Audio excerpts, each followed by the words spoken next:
Okay, our specific look at specific gods and goddesses begins fittingly with Zeus, who of the Olympian generation of deities. Of course, he's the guy at the top. So sometimes called, yes, the king of the gods, the father of gods and men. He's one of the best known deities, even from those who have no experience with Greek mythology at all.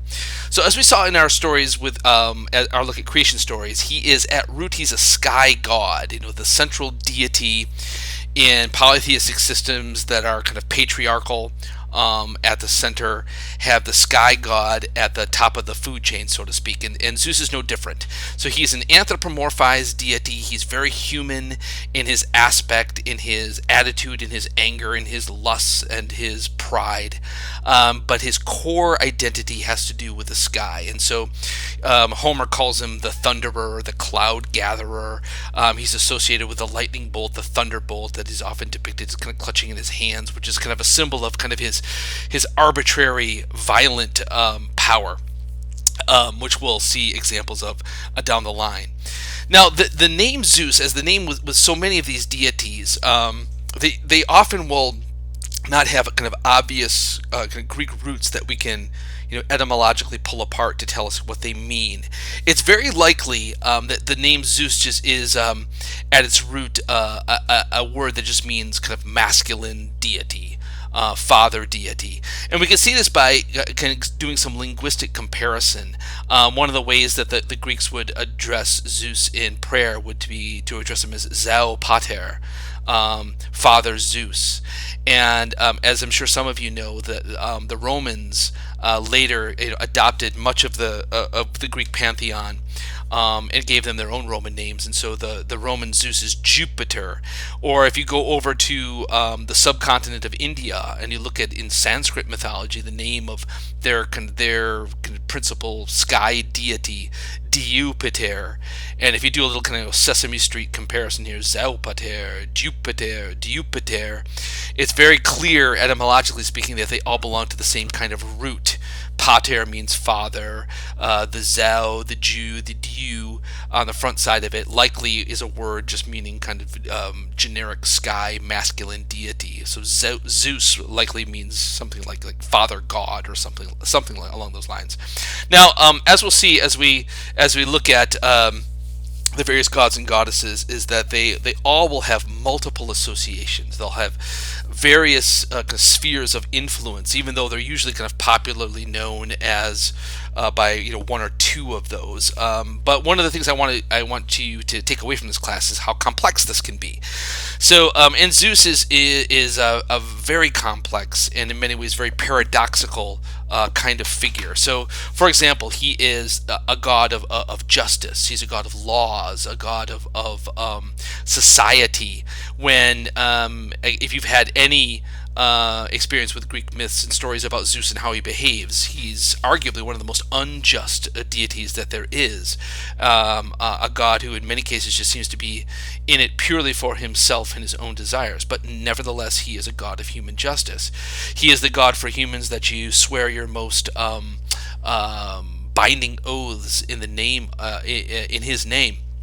He is a god. One of his nicknames was Zeus Xenos, the god of the foreigner, the god of the stranger, and so the protector of the stranger that comes to your door.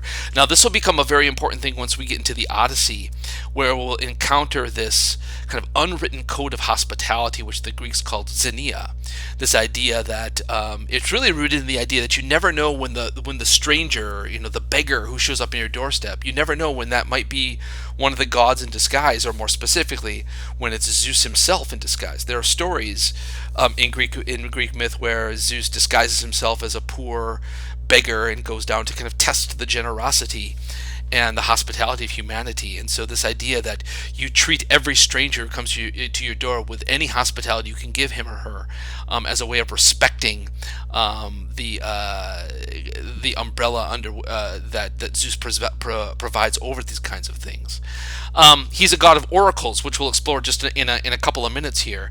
Now, the principal oracle deity is the god Apollo, and we'll explore that role of him, particularly his role as the god of the oracle at Delphi. But Zeus also played that role in a lesser known place called Dodona, which we'll explore. A very important aspect of deities, oracle deities, as a way of understanding how the ancient Greeks communicated with their gods and believed that the gods communicated with them. Zeus is also associated with fate. I mean, he's not one of the kind of the famous three fates. The Greeks were famously inconsistent about kind of notions of destiny and fate, and again, they're inconsistent with lots of these things. Again, if you're looking for consistency in kind of source texts and belief systems, you're not going to find it amongst the Greek myths. There's almost this idea that if one story is good, four stories is better, and so there's lots of disagreement across texts and authors, which can make it very kind of frustrating to try to pin things down. But the notion of fate and destiny, there's I would say for the most part, the Greeks kind of they believe that fate and destiny stood even above Zeus. Zeus isn't deciding the fates of human beings and the ultimate destiny of human beings, although there are some stories that suggest that he can tinker with this. He can play with fate and destiny in the way that human beings certainly cannot. But Zeus, by and large, is presented as a deity who's bound by time. He might have a glimpse into the future, but he doesn't have control over the future, and he doesn't really know the future, and so he's bound by kind of a blindness to the future, just like human beings are. Now, Zeus is fairly easy to recognize in ancient art as an older, heavily bearded, middle-aged man. Sometimes with gray hair, sometimes with dark hair. But he's also easily recognized by these kind of tokens of his identity. The eagle is a symbol that's associated with Zeus, and that association with Zeus goes down to even a symbol like the American eagle, a symbol of kind of power, of royalty, of loftiness, of the elite. Many gods and goddesses in the Greek pantheon will have a kind of a representative in the animal world and also in the plant world. And so I don't have it here, but Zeus, the oak tree, was a symbol of Zeus, and again the oak tree having that kind of folkloric association with strength and durability is no accident either. He's also very often wielding the thunderbolt as a symbol. Again, that if you think about an ancient Greek, not understanding the science of a lightning bolt, but even today, even understanding the science of a lightning bolt, it's this flash of tremendous power that you can't really predict. I think it's indicative of kind of the capriciousness, the unpredictability of Zeus, and the power that he has at his fingertips, and the danger of that power in the hands of a god who's so unpredictable. Now, many of the stories that are most famous about Zeus is how he's constantly cheating on Hera, and the Greeks have this. Again, it's kind of an odd paradox. On the one hand, the Greeks would, Zeus was a god of justice and oaths and worthy of the deepest respect and the like. But at the same time, in many of these stories, he's a ridiculous character, and it's almost as if the Greeks love to laugh at Zeus for the ridiculous binds that he would get himself into and the trouble that he would get himself into with his wife Hera and the like. And so it's almost that there's kind of a schizophrenia amongst these persona of the deities, that even some scholars have suggested that even in the Greek mind, they could split these things up. And so, like, this altar over here, you would worship Zeus as a god of justice and oaths, and this poet would sing a song about Zeus, the guy cheating on his wife. And it's almost as if you could think of them as two different deities. I know that's not the way we like to think about Zeus. We want a kind of a coherent whole here, but again, I think it's a lot more complicated than it seems at first glance. Now, I want to look at briefly just a couple of places, sanctuary sites that were deeply associated with Zeus as a way of kind of understanding the role that he played in ancient Greek culture. And the first we're going to look at is way up here, the sanctuary of Dodona, which was the principal oracle site of Zeus. My sense is this is not a very well-known aspect of Greek mythology. It doesn't make its way into the kind of the popular retellings, but it's a fascinating one and an important one too. And then we'll make our way down here to Olympia, which is better known. This is the place where the Olympic Games games were initiated by the Greeks by our calendar in 776 BC. And it's a tradition that was revived in the modern world. Every 4 years, just like the ancient Greeks did, we celebrate the Olympic Games, and still in the Summer Games have many of the same events that the Greeks had nearly 3,000 years ago. But it was a sanctuary dedicated primarily to Zeus. So let's have a look at a couple of these things.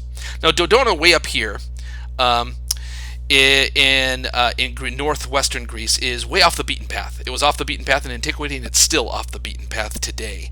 And so it doesn't make its way onto kind of the regular tourist trail of people going to Greece today and hitting the sites. But it's a remarkable place if you can get there. And it sits in this valley in kind of this unspoiled kind of trough of nature there. And when you approach it today, the first thing you see is this massive theater that still stands in very good repair here. Here's a shot walking up the hill to the top of the theater, and there you can kind of see the valley, see a bit of the beauty of the valley in Dodona. I took this picture in January, which isn't the prettiest time to be in Greece, so things are still kind of brown. But imagine this with green trees and flowering bushes and such. It comes to life. So this theater here today, you can see a bit of it has been kind of refurbished over here, and the locals still will use it for concerts and plays. But travelers in antiquity going to Dodona wouldn't have gone there primarily for the theater. They would have continued down this trail this way. They'd be heading to the Oracle. And so here's a drawing of what it may have looked like in antiquity. There's the full theater. We know that at one point there was a stadium. So athletics and drama were fully integrated into the ancient religion. In fact, for the Greeks, there was no separation of church and state. Anything that was done publicly, like a drama performance or an athletic competition, was done under the aegis of religion. These were religious festivals. We'll see this more and more again as we go on. So a traveler would traveled here, gone through the gate, and what they were heading to probably primarily was this little sanctuary right here, which wasn't much to look at when it was fully in use and fully built, and even less so today. And this site here was the site where the oracle of Zeus at Dodona was practiced. And again, if you don't know the story, and like so many places when you travel in Greece today and you go to an archaeological ruin, things are reduced to the foundations as you see them here. And even unless you kind of know the story behind them, it's easy to say, oh great, another pile of rocks. But once you know the story, these things come to life and are so very interesting and invigorating.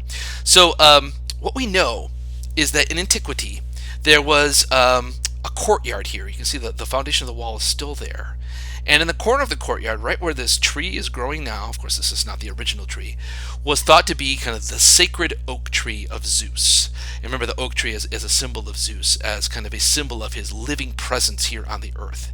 And it was that sacred oak tree that grew in this spot that was thought to be, in some ways, kind of a connection between heaven and earth.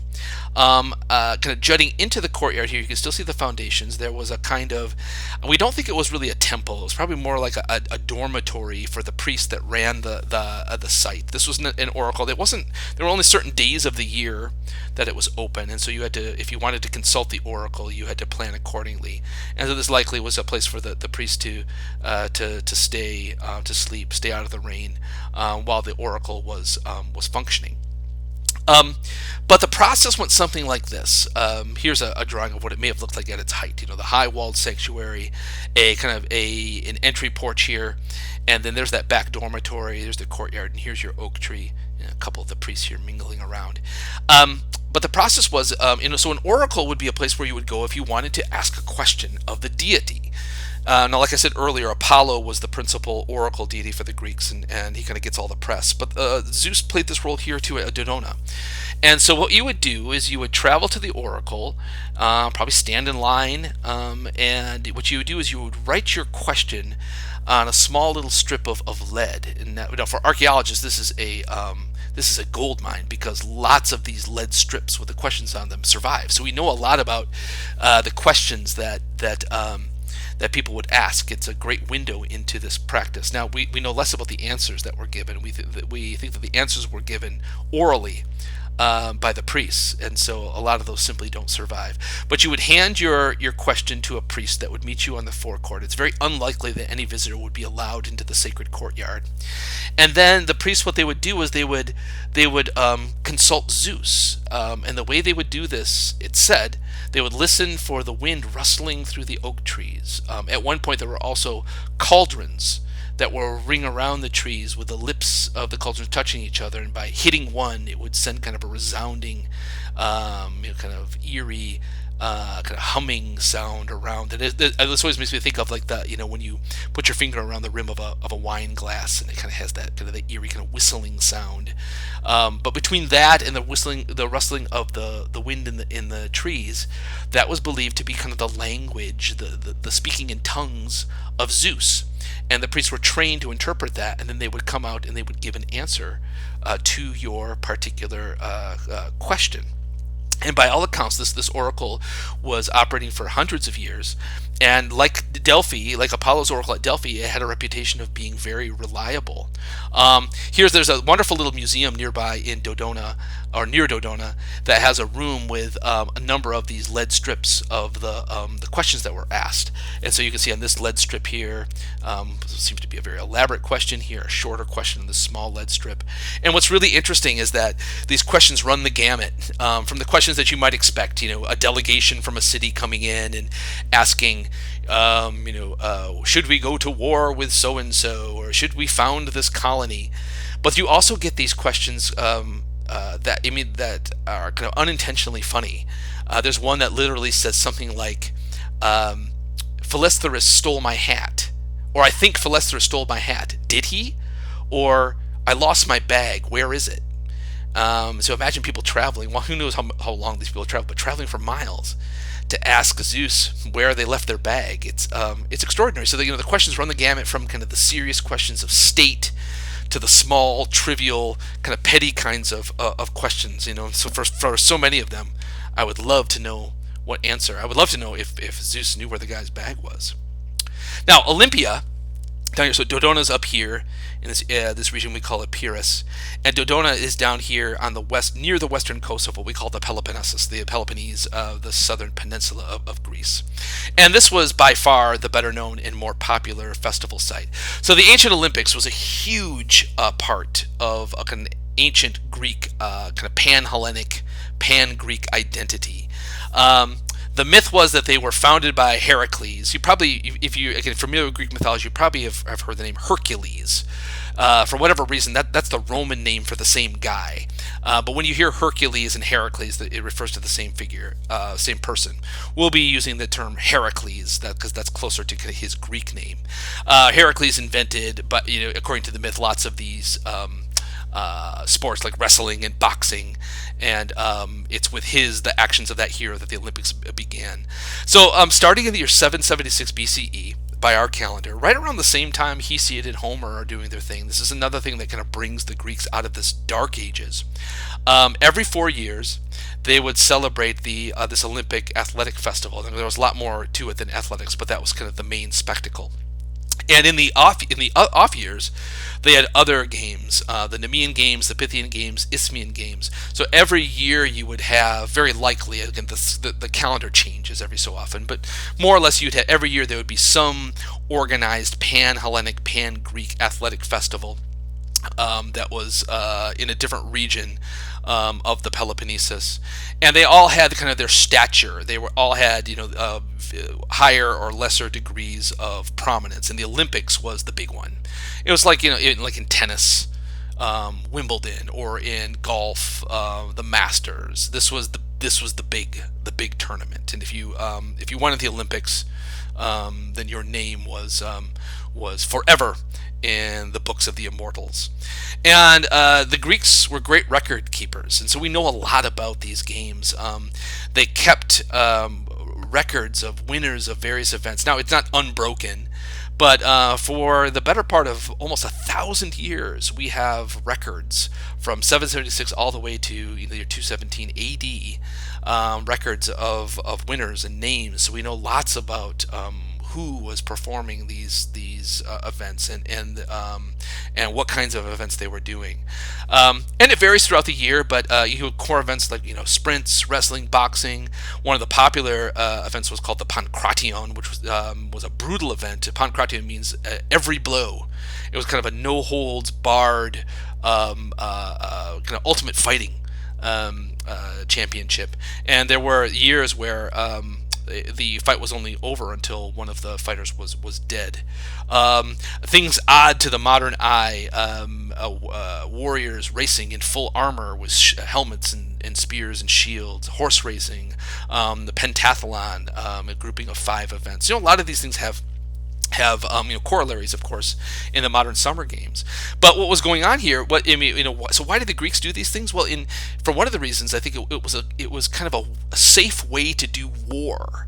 That is, you could compete with your rival Greek city. And it's important to remember that when we talk about ancient Greece, there was no nation of Greece. You had pockets of power. You had Athens, you had Sparta, you had Corinth, you had Megara, you had Thebes, and they all had their own culture and dialect and governments, and they were very often at war with one another. And most of the events in the Olympic Games were they celebrated that military ideal. If you were good at these things, chances are it would make you a great warrior. So to compete on the athletic field, with the Pankration being an exception, you could defeat your enemy without killing them, and so it was like I said, a safe way to do war. So Olympia itself, a very ancient sanctuary, dedicated, it seems, in its infancy to Zeus, and it remains dedicated to Zeus until the Olympic Games are finally shut down, I believe, in the 4th century, the 300s A.D. Early on, we know that the games were dominated by the Spartan athletes. If you know anything about ancient Sparta, they had this warrior culture where young boys were brought up in barracks and trained to be ultimate warriors, and so it stands to reason that these kinds of athletes, these men, would dominate these games. Yeah, here's the date. So it was ultimately abolished in the year 393. So it had over a 1,000-year history when a late Roman emperor by the name of Theodosius banned it on the grounds of religion. Theodosius was was an early Christian emperor, and so the Olympics was a pagan festival in celebration of a pagan deity, and so it was closed down. But what a run it had! Here's an aerial shot of what Olympia looks like today. It's a fabulous archaeological site, and untrammeled by. There's a modern town of Olympia that's right over here, but the archaeological site itself is it's not covered by a modern town, as so often these sites are, and make them difficult to excavate and to study. But the ancient sanctuary of Olympia has been almost fully excavated, and so lots of. There's not a lot of really impressive freestanding temples or buildings left. This is an area of Greece that is very prone to earthquakes and has done a number on the site over the years. But it is a site that when you walk through it and you study it, you get a very good sense of what it was like in antiquity. The most famous part of it, 2 parts of it are: here's the famous Temple of Zeus. You'll see there's not much left of it today, where this magnificent statue of Zeus that was once one of the 7 wonders of the ancient world once sat. And then the stadium itself, which is a fascinating place in that the way it looks today is probably very much the way it looked like in antiquity. The Greeks took advantage kind of a natural kind of bowl here, kind of between hill 1 and hill 2 here, and you just kind of flatten out and kind of carve out the valley between them, and you have a running track. You have a stage for the vast majority of the events of the games, and the spectators could simply gather on the hillsides. So as the Greeks would often build their big structures, they would kind of incorporate them into nature rather than impose them upon nature. Now here's a drawing that kind of shows the site of what it may have looked like at its height. Again, this big temple of Olympian Zeus, which was built and designed by the same people that designed the Parthenon in Athens, which we'll look at when we talk about Athena. It seems that this was the first temple that was built on the site was a temple that was dedicated to both Zeus and Hera.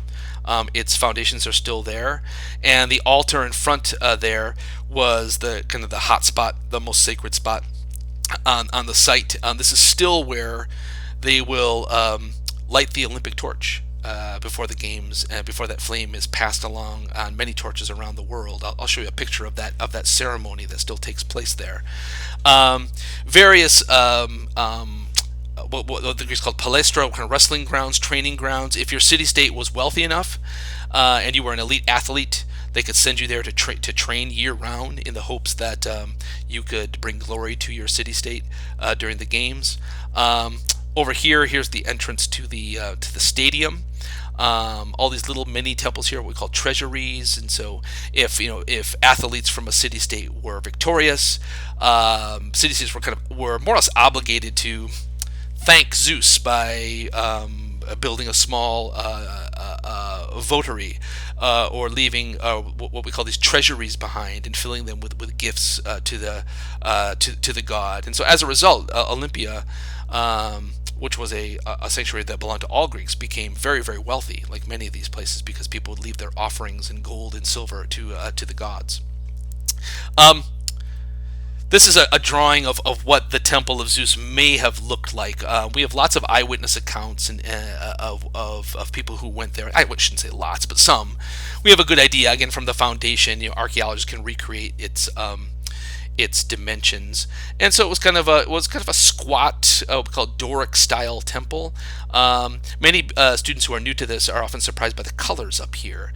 We're so used to thinking about these ancient Greek temples as being kind of stark, monochromatic, kind of that goldish, yellowish marble, when in fact we know that the upper reaches of them were heavily painted in reds and pinks and blues and oranges, to a degree that I think if you were to see them in all their glory, you'd probably say, wow, that's really in bad taste. It looks kind of garish.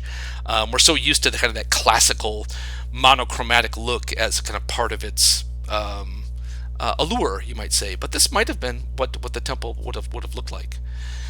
Inside, again, I show you drawings here. We have a good idea of what the statue looked like because we do have eyewitness descriptions of it, but it's completely lost.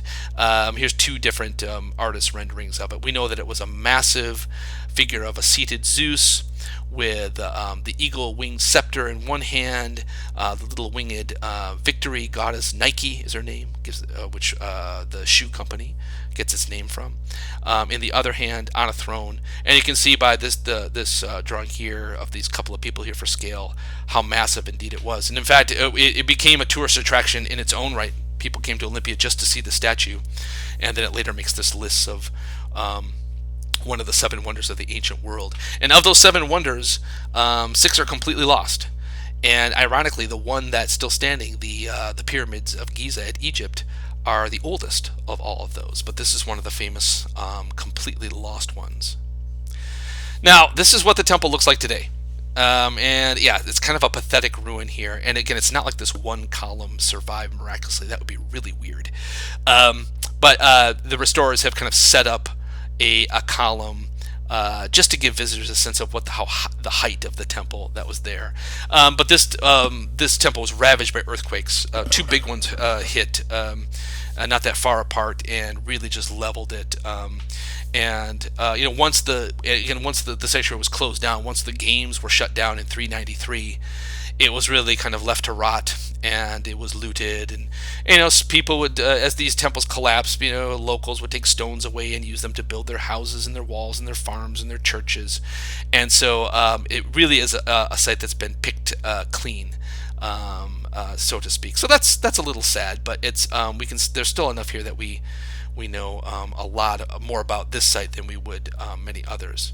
Yeah, so here a couple of big earthquakes hit in the years 522 and 551 CE AD. And here you can see, I love this picture. It's one of these things, either you have kind of an eye for this kind of stuff or you don't. It's subjective. Either you find beauty in this or you don't. I do. I love this kind of stuff. But here, the earthquake hit and the columns collapsed. And here they've lain basically unmoved for the last 1,500 years, and it's revealing. You see how the architects built these columns, the same way they did at the Parthenon. They built them. They didn't carve just one big column out from the quarry, polish it up, and set it up. No, they cut it. It was drums. and then they would stack them, and you can even see these holes by which they would peg these columns together. And once they had them set up, then they would polish them to a sheen where you'd have to look really, really close to see the seam between them.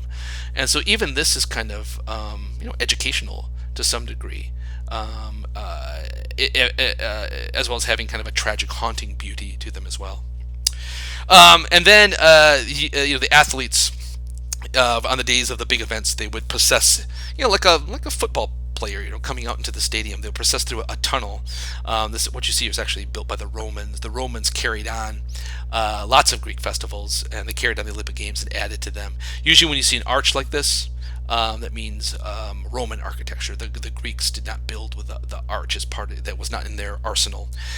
So you see one little ridge of this arch, but imagine all of this covered in darkness. And so the athletes were actually looking from the stadium back into the sanctuary, so they would have come in this direction and then emerged into the sunlight out onto the stadium. And this is a picture I took just a couple of years ago. And yes, like I said, the stadium probably looks today very much like it did in antiquity. The starting line for the runners is still there. He said, look, the spectators would have gathered on the hillsides, and some foundations here of maybe some seats for some VIPs sitting here, at the 50-yard line. An altar here, reminding us that what you're looking at is a religious, kind of cultic festival. Again, no separation between public athletic festival and worshiping the gods. Here's a close-up of. Actually, I'll go back here. See this kind of strip of stone on the ground there. This is a close-up of it. It's kind of this two grooves that run the length of it. We're not exactly sure, but we think that it probably functioned, as you see this guy's feet here, as a kind of starting block. Runners would line up next to each other, dig their toes into the grooves, and at the signal they would take off running.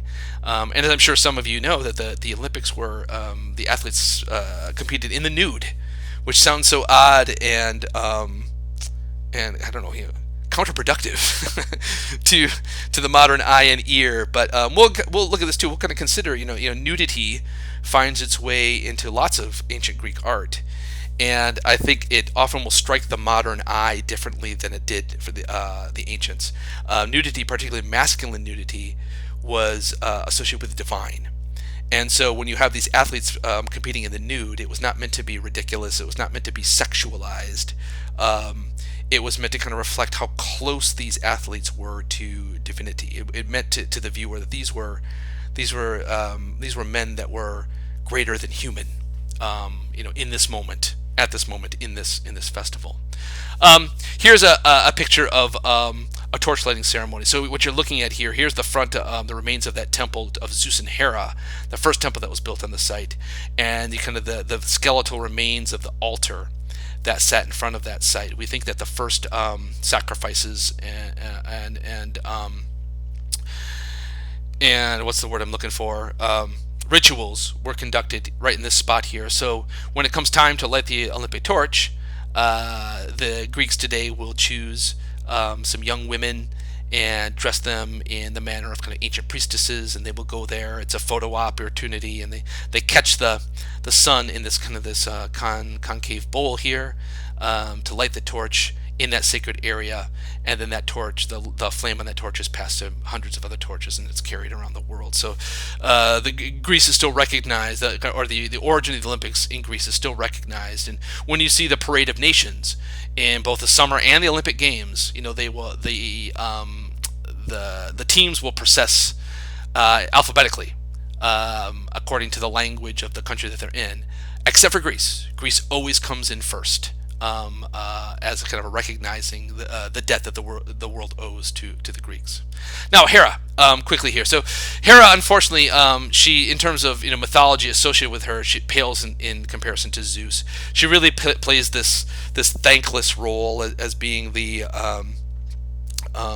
woman who's constantly being cheated upon, and always trying to get back at her husband, and her Zeus is too powerful for her to take the revenge that she wants to take, and so she'll often go after the object of Zeus's desires. We'll see a number of examples of this throughout. But like Zeus, with his core being a sky god, Hera, though she is fully anthropomorphized as an older matronly woman, she is at her core an earth goddess. So we still have that Hieros Gamos, that holy marriage, that pairing of a sky god and an earth goddess. And despite the fact that her husband is cheating on her all the time, she is a goddess of childbirth and stable marriage, even though her own marriage is not very stable. And as such, she's kind of an antithesis to Aphrodite. We'll explore this. Is that often the gods and goddesses will be, you can kind of pair them with other gods and goddesses, and they kind of balance each other out. And so Hera represents stable marriage and married love and respect, while Aphrodite represents kind of the lust and wild, libidinous sex that will often destroy committed relationships. So, yeah, Hera is stable in that regard, where Aphrodite is unstable. So it's kind of a yin yang kind of balancing act there. Here's a couple of typical portrayals of Hera. Kind of in an older, middle-aged woman. She you see this crown. Excuse me. She has these kind of agricultural symbols on her crown here. Over here, she has this dish. It's kind of washed out here, but it has seeds in it. And so her accoutrements remind us of her associations with earth and the fertility of the earth, and the fertility of the earth kind of corresponds to the fertility of the body. And there you get, childbirth and the like. But here she carries the scepter, just like Zeus does. She is the queen of the gods, whereas Zeus is the king of the gods. Now, in terms of sanctuaries dedicated to Hera, we don't have a lot of kind of sanctuaries dedicated just to Hera. Wherever Zeus was worshipped, Hera kind of by default would have been worshipped as well, but she certainly stands in his shadow. Probably the most famous exception to this is on the island of Samos here, down off the west coast of what we call Turkey today. This was all Greek lands back in antiquity. And the island of Samos here was a center of culture and learning for the Greeks for many, many years. Pythagoras himself was from Samos here. And this is where Hera had a famous sanctuary, a massive sanctuary. Again, there's not much left of it, but here you see one column. This has been kind of reset up. It looks a little bit precarious to me, doesn't it? By the archaeologists here.